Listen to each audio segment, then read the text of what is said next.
Hi Curslings. Today I have another quick update for you about the Resilient Jenkins because they've got bugs! Now this isn't new information. We've seen evidence of insects in the motel room periodically since they first became homeless. The Jenkins, not the bugs. Including in this cleaning video posted by Drew Jenkins where he shows ants attacking discarded pepperoni sticks. Gross. We've also seen them in various videos posted by Stephanie that appear to confirm the presence of cockroaches, as well as numerous flies just zipping around the room. Didn't know it was going to take it to this kind of effect, but I would never be okay with him cheating on me. Not to mention the flea and lice infestation the Jenkins had back at the old apartment. But instead of being perturbed by it, Drew can actually be heard off camera in this recent video excusing the endless supply of bugs in the motel room. It's not a big deal, apparently. It's a big deal. And of course there'd be flies and worms and shit like that, but that's natural. You know, and it's just gonna break down and become part of the earth.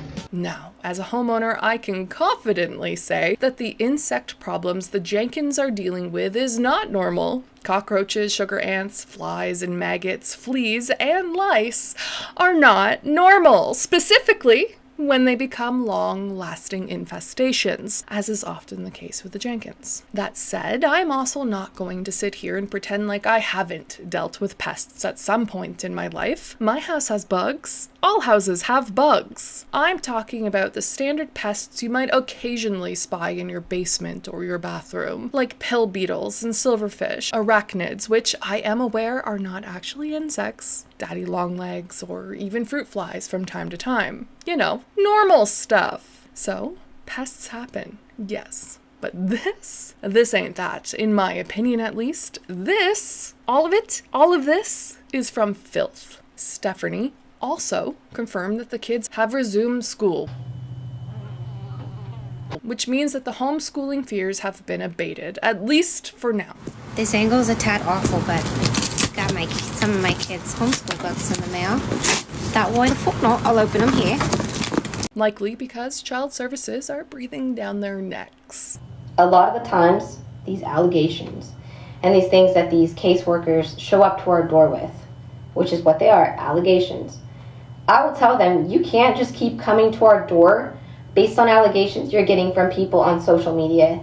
I know how it works. They need to be people who interact with us, who actually see these kids and would know what condition that they're reporting, supposedly. Of course, Stephanie wasted no time in drawing attention to the court order in her Facebook post, yet again, by writing, "I'm not the type to share what my kids are wearing to school until they're on their way home from school, but this is what my two little beauties wore for their first day of school. Sadly, I can't include the picture of all the siblings together, but they're all looking so grown up this year. Got my mama heart swelling." But not, swelling enough to lay off the green and prioritize a better situation though, eh?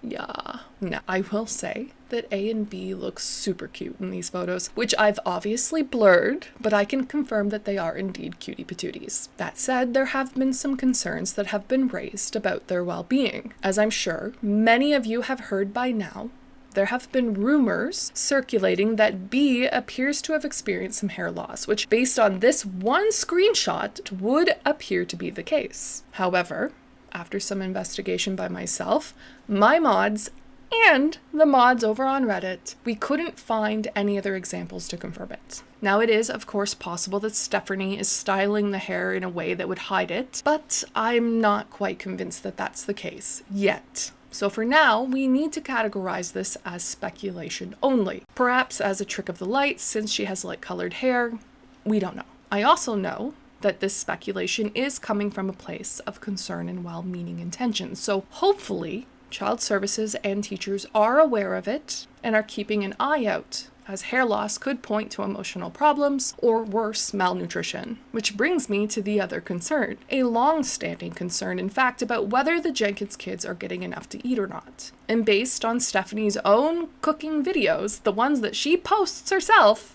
I think we can all agree that the portions she serves them tend to be small. We also know that the kids often go to school hungry, at least according to this November 2024 TikTok that was made by a creator named Kitty Ferragamo, a mom whose son is friends with Yes. My middle son, he's 7 years old. He has this little friend at school who he's been begging for this boy to come over and spend the night at our house, He always takes lunch for the kid, whatever, like shares the snacks with him and shit, because they have snack time and the teacher has to buy the snacks herself. And so, like, my son would always pack extra snacks for kids who couldn't have snacks. Well, the teacher, my son's like, he wants the boy to come over so bad.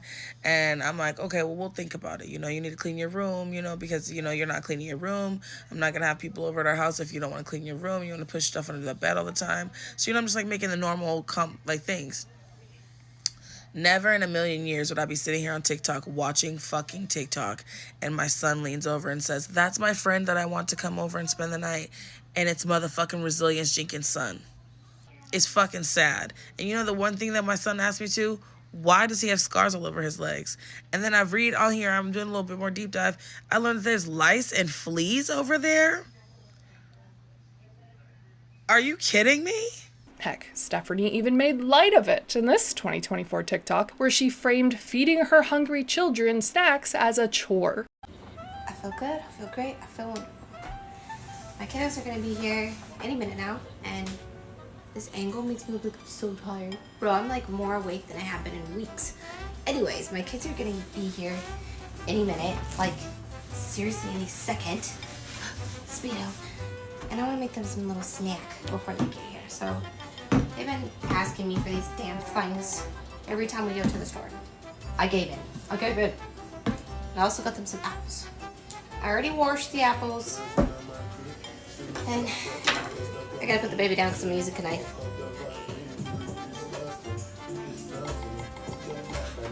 Alright. My oldest girl likes these slices quite thin.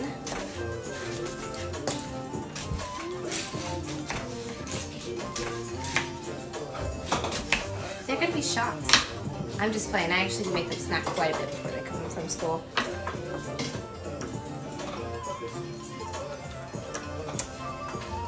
Should be good.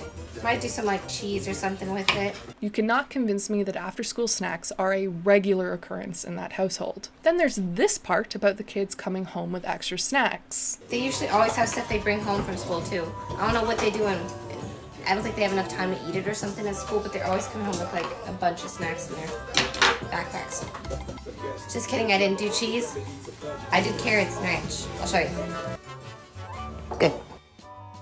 Where, in the comments, a girl by the name of Megan explained they're coming home with snacks in the backpack because the school recognized neglect. They're making sure they're not starving. Someone else by the name of Andrea would support this theory by adding, yep, we used to send leftover breakfast and snacks home with a couple of the kiddos, which appears to support what Kitty said back in November 2024, which is that the Jenkins kids are not getting enough to eat. He always takes lunch for the kid, whatever, like shares the snacks with him and shit, because they have snack time and the teacher has to buy the snacks herself. And so, like, my son would always pack extra snacks for kids who couldn't have snacks. And it's not really surprising when you think of it. Just take a look at the school lunches she packed for her kids this week. A crappily prepared peanut butter and jelly sandwich, which also, who spreads peanut butter and jelly on the same slice of bread like that? A crappy sandwich and then a fruit snack. Oh, and if you're wondering, breakfast was 2 scoops of plain oatmeal. That breakfast is about 150 calories per bowl of plain oatmeal, and that's assuming that each kid received a measuring cup's worth. The PB&J, on the other hand, is around 200 calories between the bread, peanut butter, and jelly, and the fruit snack sits between 70 and 130 calories depending on the brand and the size, etc. Cursed editor here. Turns out I hallucinated the fruit snacks because she didn't actually pack any, so I'm guessing I started adding things because it didn't seem like enough food. Also, Stephanie also mentioned school lunches in an even more recent video, presumably because people were calling out how small these lunches were, that her kids actually receive free school lunches, and even claimed that she feeds them a second lunch when they get home from school, and that she only sends sandwiches with them because she wants them to have extra food in case they get hungry. I'm going to leave it up to you to decide how much of that you believe. However, I still feel like it's not enough food. or in total, 480 calories, give or take, between breakfast and lunch for each child. Woof. And if you are wondering, the average daily caloric intake for Stephanie's school-age kids is between 1,200 and 2,000 calories for B, or we could say 1,600 calories on average, and between 1,600 and 2,600 calories for DS and A, or on average 2,000 calories, all of which will depend on their age and their activity level, which I would rate as moderate to high. In other words, 500 calories between breakfast and lunch is not enough food for 3 active kids, in my humble opinion. Then there's this recent TikTok, which I also want to bring attention to, as folks over on Reddit pointed out the seemingly disproportionate amounts of each ingredient Stephanie used to make pasta with, which is, for those curious, 48 ounces of sauce, 16 ounces of tomatoes, 1 pound of beef, or 453.6 grams if you live outside the USA, and 12 ounces of pasta. For a family of 7, based on the spaghetti ingredient proportions, and assuming that the baby doesn't eat any of it, which she's old enough to do, that is 8 ounces of sauce per person, or 1 measuring cup worth, 2.6 ounces of tomatoes, or 2.5 shot glasses, 75.6 grams of beef, and no, I will not be converting that into freedom units, so deal with it, which is actually in the range of normal for red meat, and 2 ounces of pasta per person, which is also the standard serving size, for a rough caloric total of 577 calories per person, plus garlic breadsticks, which we'll guesstimate is around 150 calories per piece, for a grand total of 727 calories per person, guesstimated, and assuming that everyone in the Jenkins family received an equally sized portion, which we know they very likely did not. For example, here's a recent plate of food Stephanie fixed herself in the middle of the night while her kids slept, meaning she was putting around in that kitchen and turning a TV on while her kids were sleeping in the same room. Great. Moreover, though, the part of this that sticks out to me is that this meal is exactly enough food for 6 people, meaning no second helpings or leftovers. Add that to the kids' breakfast and lunch from Stephanie's back to school video, and that's barely 1,207 calories a day per child, which for context is the recommended amount for a toddler. So imagine your hungry school-age kids coming home and having a single bowl of pasta for dinner, a breadstick, and likely nothing else. And even if they did have a snack after that, it's probably still not enough food. I don't know about you, curslings, but my kindergartner comes home voracious, and I much prefer to have leftovers than not enough food. And I would certainly prefer to keep my pantry full than bare in favor of weed or alcohol, as my needs always take a back burner to my child's. So it's frustrating to see the Jenkins continue to do the bare minimum and selfishly put themselves ahead of their kids, as we've seen them do time and time again. Because that's what this is. More selfishness, in my opinion, and certainly inexcusable given the amount of resources available in Oregon for a family in their situation. And speaking of groceries, not only did Stephanie Instacart this order, but in this recently posted grocery haul, she brought up how her benefits have been significantly cut. Writing in the caption, "Found this draft from a little over a week ago. Navigating food for our family of 7 has been a new challenge with our benefits being cut significantly. But we will always make sure these kiddos eat. Hashtag family of 7, hashtag hotel life, hashtag grocery haul, hashtag no debt." In the video, Stephanie explained that they still get WIC for the baby, but that's about it, reinforcing my previous theory that their benefits were cut likely due to their income from social media. Also, how the frickety frick, as Stephanie would say, could the first day of school possibly sneak up on her? Goals to be prepared for the first day of school. Guess what I never get to? Isn't it wonderful? What do you mean? You're never prepared. You're unemployed, and you had an entire long weekend to be prepared, so what are you talking about here? Anyway, what do you guys think? Let me know down below, and I'll catch you in the next one. Bye!